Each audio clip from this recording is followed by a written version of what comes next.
What is the core difference or core disagreement? If there was only one or two, what are the core disagreements between Messianic Jews and the greater Jewish majority community? Sure. Of course, there are many, but most fundamentally, Messianic Jews believe that Jesus, whose Hebrew name was Yeshua, is our promised Messiah, and that every Jew on the planet should follow him. Traditional Jews and the Jewish community at large have different views of Jesus. Maybe he was just a good teacher. Maybe he was a false prophet. There are different views, but he is not the Messiah. The Messiah has not yet come, and Jews are waiting for his coming. So that would be the biggest, most fundamental. Our views of the nature of God. We both believe in one God and one God only, but Messianic Jews would say that God is complex in his unity and has revealed himself to us as Father, Son, and Spirit.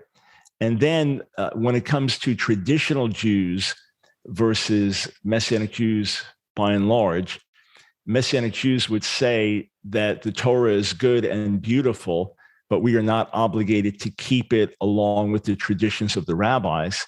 And traditional Judaism would say this is the very foundation of life, to observe the Torah and follow the traditions of the rabbis. So those would be the most fundamental, big, gaping chasms that separate us. Okay. And when you say follow the teachings of the rabbis, is there any specific text? Are we talking about the text known as the Talmud? What do you mean by the teachings of the rabbis? Yes. So when you look at the practice of a traditional Jew and you ask a man, say, why are you wearing the yarmulke, the kippah on your head? Or why do you have these white fringes coming out of your shirt? And why do you pray at certain times of the day? And why do you use certain words? None of this is found in the Bible. All of it is found in Jewish tradition that comes after.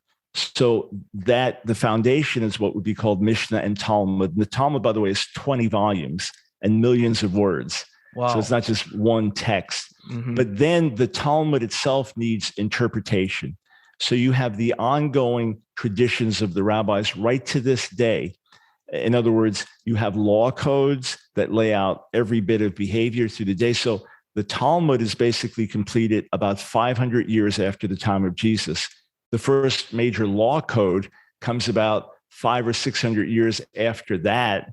The daily law code that Jews live by, that just lays out, the details of things, that comes 1400 years after the time of Jesus. And then to this day, you consult rabbis on technical issues in terms of what's right, what's wrong. So the traditions continue to be developed. Judaism would say that God gave Moses a written law, which we have in the Bible, but then God gave Moses an oral law. I don't accept that, but that's the traditional Jewish view. So in every generation, it continues to develop because circumstances change and new issues arise. But the most foundational texts that are studied would be the Talmud and the law codes. And all of these, again, are many, many hundreds of years after the New Testament.